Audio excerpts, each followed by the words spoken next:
Di sini aku mempunyai setengah bongkahan bola-bola hijau loh guys. Setengah bongkahan bola-bola hijau. Itu tembikai tu. Tembikai. Apa dekat tempat kau orang panggil? Sebongkah tembikai ke macam mana? Nah, si bola-bola hijau ini mau aku kupas dulu. Tapi waktu si bola-bolanya hijau ini aku dibalik, ternyata buahnya itu ada di baliknya loh guys. Jadi Lambat betul kau perasan Dari mula aku dah perasan dah yang tu terbalik. Sebongkah tembikai.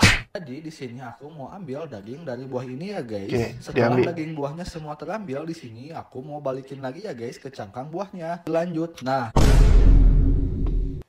Engkau dah pisahkan buah tu dengan kulit dia. Lepas tu buat apa yang kau masukkan balik dalam kulit dia tu? Baik kau tanam balik je buah tu. di sini aku mau bersihin dulu buah alpukat. Setelah Buah buah alpukat. alpukatnya ini bersih, di sini mau aku belah dulu ya guys. Nah, belahnya itu dengan cara teknik memutar. Tapi setelah si buah alpukatnya ini dibelah, si buahnya itu jadi mirip kayak buah mangga loh guys. Bukan mirip buah mangga. Itu memang buah mangga. Engkau yang kena belajar bezakan buah mangga dengan buah alpukat.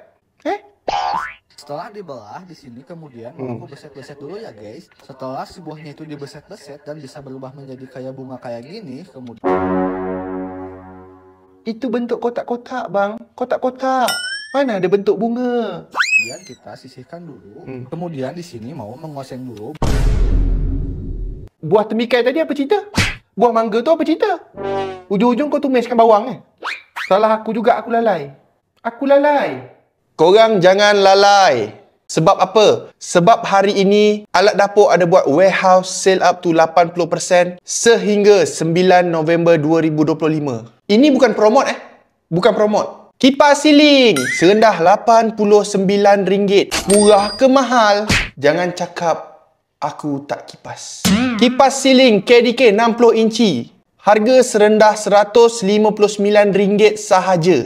Makin kuat angin makin murah Alat dapur ada surface downlight serendah RM4.50. Banyak lagi pilihan yang korang boleh dapat dengan harga bawah RM10. Ada juga power track, wall switch, chandelier pun ada. Chandelier, tahu chandelier? Ini bukan promote Kita pergi ke bahagian sinki. Black stainless steel waterfall. Harga RM289 sahaja. Kalau tak nak warna black, nak warna gold, ada. Harga baru RM399 sahaja. Basic stainless steel sink pun ada. Korang jangan risau. Harga baru RM88 sahaja. Banyak betul sink dia. Lebih 50 jenis. Ada ceramic sink, ada farmhouse sink, ada juga workstation sink. Apa segala sinki ada lah. Jangan lalai, jangan lalai. Kita masuk pula dekat bilik mandi. 6-in-1 bathroom cabinet. Bathroom cabinet. Serendah RM108 sahaja kalau korang nak yang satu pintu. Kalau korang nak kabinet yang dua pintu, harga baru RM179. Akak-akak, abang-abang, murah betul. Yang datang sekali dengan mirror kabinet, baru RM239 sahaja. Fikirlah, fikir.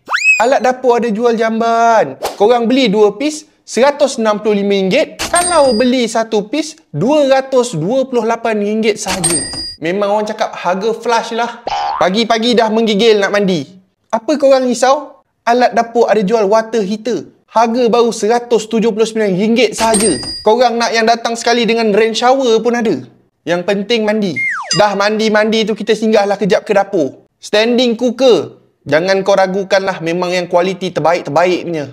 Cooker hood. Senang cerita, cooker hood dia memang wal padu lah. Selain standing cooker dengan cooker hood ni, diorang pun ada oven, microwave, dishwasher pun ada. Apa lagi kau nak? Semua ada. Senang cerita, alat dapur ni ada lebih 200 jenis produk. Bermacam-macam pilihan, bermacam-macam warna. Yang paling penting, semua tu up to 80% off. Nak beli dekat mana? Alat Dapur Malaysia ada 5 cawangan di seluruh Malaysia. Semenyih, Ceras Batu 10, Bangi, Shah Alam, Senawang. Dah tak reti-reti lagi. Terasa nak beli barang-barang rumah? Tak payah fikir lain dah. Alat Dapur Malaysia. Suka buat aku macam tu? Aku tanya ni, suka buat aku macam tu?